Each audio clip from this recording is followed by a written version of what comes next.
నా పేరు డొనక దర్గయ్య, కేవీపీఎస్ మహబూబాబాద్ జిల్లా సహాయ కార్యదర్శిని.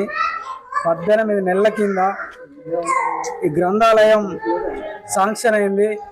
లోపల కూడా గ్రంథాలయానికి సంబంధించిన మెటీరియల్ ఉంది. అయినా కూడా ఈ గ్రంథాలయాన్ని ఇంతవరకు ఓపెనింగ్ చేయలేదు. ఇక్కడ ఓపెనింగ్ చేయకపోవు కూడా అంగన్వాడీ బడిపెట్టి ఆ అంగన్వాడీ పిల్లలతోనే ఇక్కడ అంగన్వాడీ బడిపెట్టి ఆల్రెడీ దీనికి ఒక అంగన్వాడీ సెంటర్ ఉంది. ఆ సెంటర్ కూడా గిలాబ్ చేసిర్రు. దాన్ని కొంచెం రిపేర్ చేసుకుంటే అప్పుడు టీఆర్ఎస్ గవర్నమెంట్ ఉన్నప్పుడు అంగన్వాడీ సెంటర్కు నిధులు వచ్చినాయి. ఆ నిధులతోని దాంట్లో వర్క్ చేయించకుండా నిధులు ఎటు పోయినాయో తెలియదు.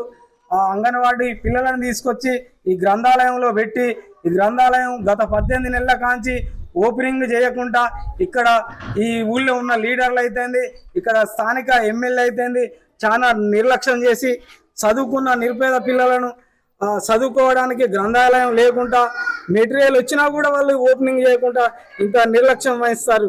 తక్షణమే దీనికి సంబంధిత అధికారులను ఎంక్వైరీ చేసి ఎమ్మెల్యే గారు అయితేంది, ఎంపీడీఓ, ఎంఈఓ, ఎంఆర్ఓ వీళ్ళందరూ కూడా కలిసి మన మహబూబాబాద్ జిల్లా కలెక్టర్ కూడా కలిసి త్వరగా గ్రంథాలయం ఓపెనింగ్ చేస్తే చదువుకొని నిరుద్యోగులుగా ఉన్న పిల్లలు కూడా చదువుకొని ఇంకా పెద్ద పెద్ద చదువులు చదువుకొని ఎగ్జామ్స్ రాయడానికి ఇది ఎలిజిబిలిటీగా ఉంటుంది గ్రంథాలయం అనేది.